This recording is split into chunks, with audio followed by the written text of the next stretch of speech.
hapa tuko na kiongozi ambaye ni gavana wa Vihiga, Mheshimiwa Godfrey Osotsi.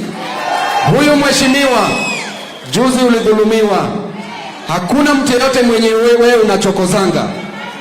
Babu angefanywa hivyo, afadhali watu wangesema babu anaweza kuwa mchokozi. Lakini huyu gavana, huyu mheshimiwa Osotsi achokozi mtu yeyote.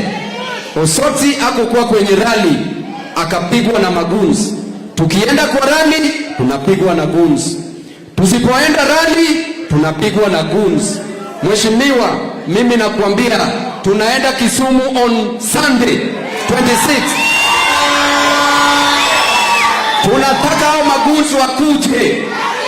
Tunajileta huko Kisumu. Mkuje, sisi pia tutakuja.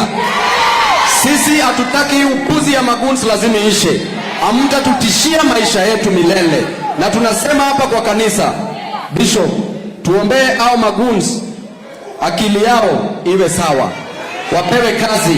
Serikali iwezi kuwa inaandika watu kama guns, na waliambia vijana watapewa kazi. Kwa hivyo tutakuwa Kisumu, tutakuja kwa amani ili tucheze siasa yetu.